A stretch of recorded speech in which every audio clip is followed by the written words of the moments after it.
Hello, welcome to my channel. We are going to look at land transactions, and in specific we are going to look at expropriated properties. I'm going to begin by giving you a very brief history. During the construction of the Uganda Railway, very many Asians came to Uganda, and after the construction of the railway, they opted to remain here in Uganda and trade and practice trading. So with time, they became rich, they became financially stable, and ended up controlling the financial or economic status of Uganda due to their dominance. However, Ugandans, together with the Ugandan government, were not happy with the Asian dominance in the economic sector, and they tried to see how they can avert it from Asians back onto Africans. Those are Ugandans. And in trying to do that, they formed up several corporations, but all that was in vain. And when it came to Idi Amin's regime, he ended up expelling Asians from Uganda. When Asians were expelled from Uganda, they were not allowed to go with any property, and safe to say they already had constructed companies. They had know how they could travel with them. Others had bought land. They were doing a lot of business. So when they were expelled, several legislations were enacted. To become specific, we are going to first refer to Section 2 of the Assets of the Departed Asians Decree of 1973, which stated that all departing Asians were supposed to leave their business and property in the hands of the government. And when it was left in the hands of the government, there was a body which was formed, and that is the Departed Asians Properties Custodian Board, and it was charged or given duty to manage and control such properties. However, with the formation of the Expropriated Properties Act, which came into force on the 21st of February 1983, such property was rather invested into the control of the Minister of Finance. And under Section 2 of the Expropriated Properties Act,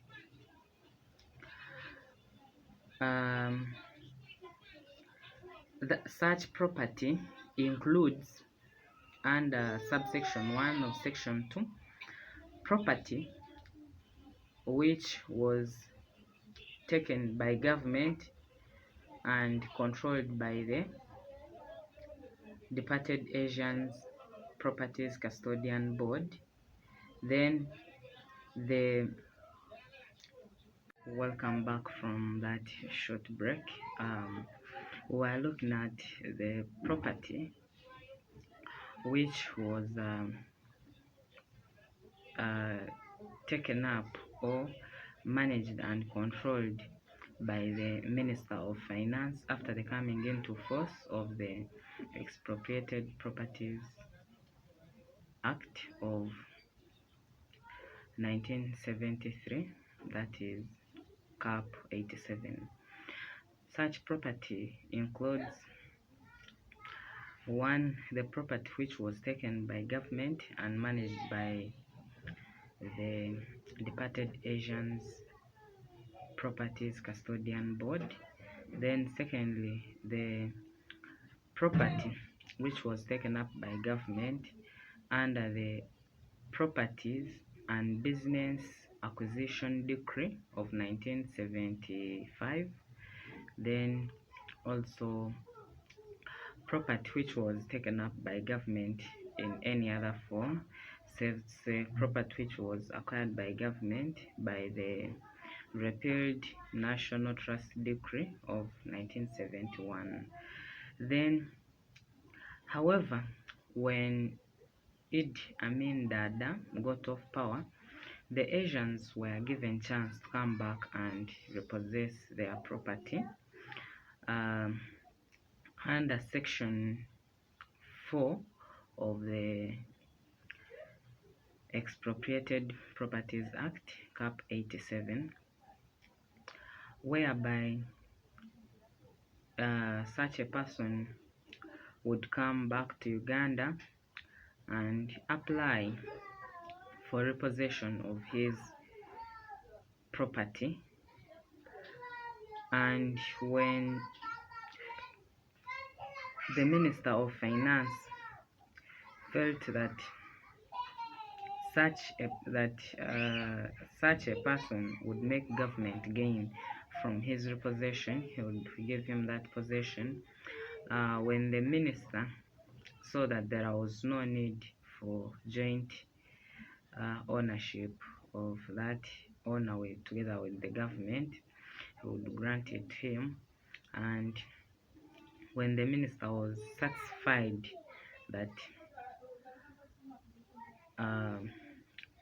the person coming to take up the property was going to benefit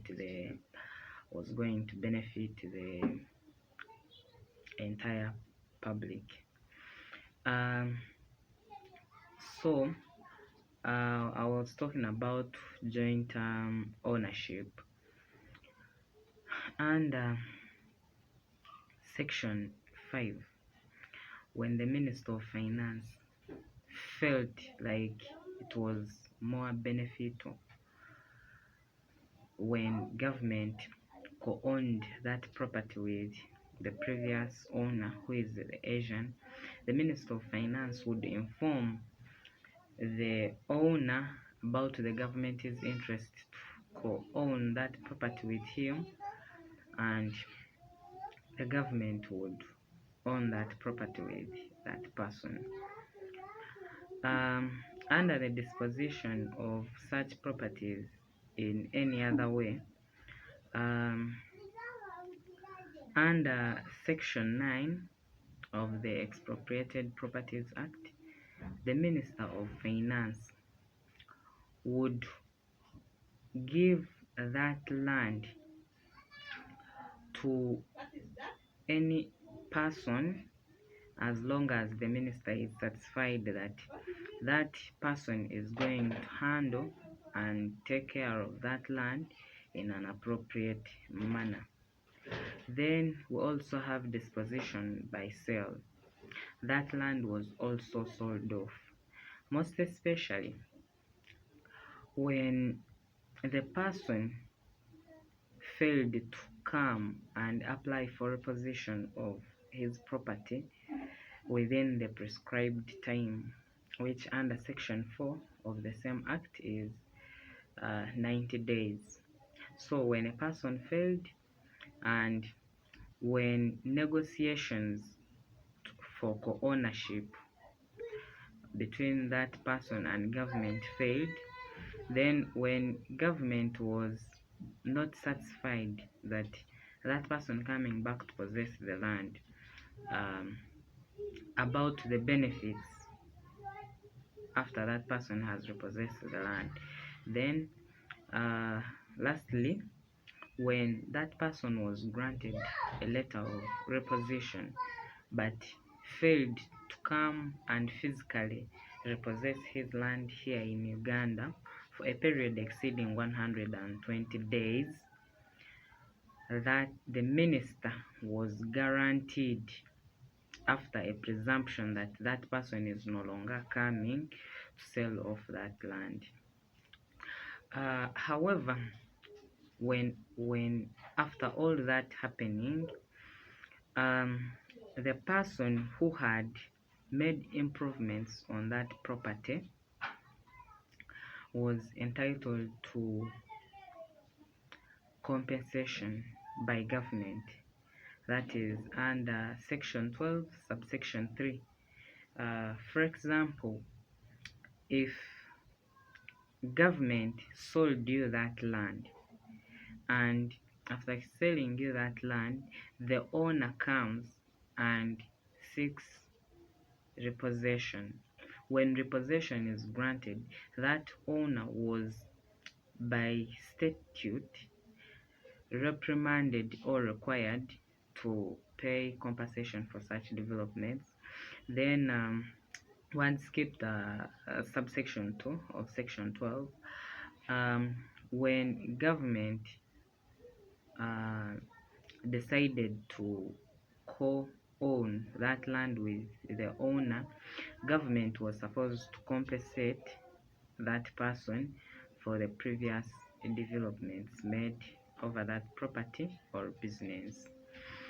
Then when an Asian came back to Uganda and applied for repossession, and repossession was not granted to him or her, or when such expropriated property had been sold to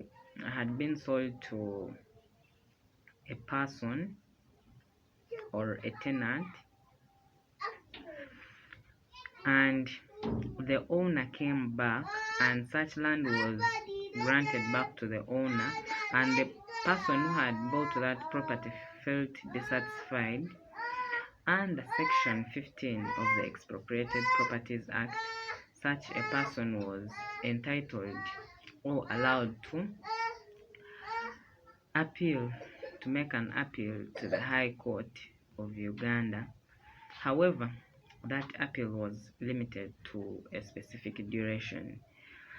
It was a period of 30 days from the time of communication, from the time when the minister communicated the decision.